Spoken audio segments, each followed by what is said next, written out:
now we're at a place where we're in dire straits. So I don't know what she can do to protect her assets, because it seems like everybody's a leech. It's not just her. What about her guardian? What's going on with that? All the people that are taking it, that are on the take, and then she's not in the right mental capacity. So, like, what's happening? They said she has what, $54 million, but how much is she gonna have when it's all said and done? So there's so many variables, and you have her son. What's going on with him? Little Kelvin, or what you call him, Cleveland? Clever. Whatever. It's Kelvin. It's Kelvin. So I don't know what she could do at this point. And this goes to show, like, even when we're young and we're thinking that we're going to be with somebody forever, having some kind of understanding is important. Even if you just put something in writing, but it's hard because you're thinking, no, we in this together. Like, it's us against the world. We building together, but then one person may just take off and the other one may be stagnant. You just don't know. So what do? You don't get married before your prefrontal cortex is developed, like I did. You be a little bit older. There's just, I would say that if I could do it again, I probably would wait a little bit and be a little bit more established. What would I do now as a grown ass, damn near 50-year-old woman? I certainly wouldn't get married without a prenup. Exactly. But, listen, I got married very young too, but we made the decision to talk about the difficult things before we signed that paper.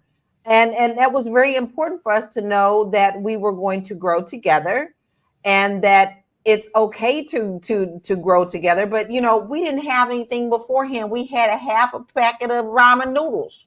I'm just trying to say, and that was mine is mine and yours is yours. Can I have a bite, please? And, we had those difficult conversations.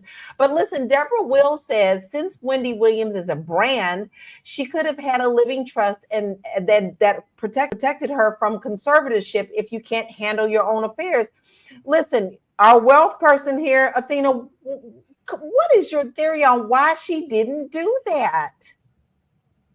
Well, I think Wendy thought that she was going to be in that situation forever. And honestly, like, a lot of women do that. And obviously, having this conversation around finances can be a very tough and difficult thing to have, especially when there is such a disparity in wealth between two individuals.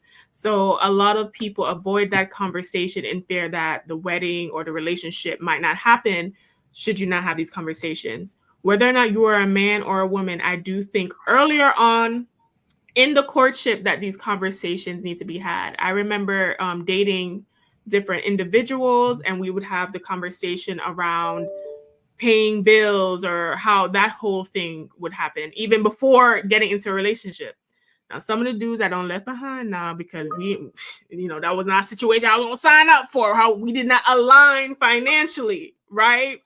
Some of them we financially aligned, but they lacked character, right? So when you're dating, you have to look at the financial piece, but also look at the character piece, which is something I think Wendy also didn't do, right? It's not like Kelvin was this esteemed citizen in New York doing all these things. He was a hood ninja, street urchin. Like, he did not display character of a man that was going to be loving, supportive, and all these other things.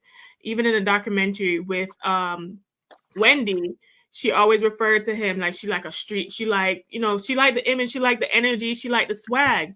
But Black people, we cannot be choosing people off of swag and looks alone. That is our problem. Okay? What's wrong with swag and looks? Damn, y'all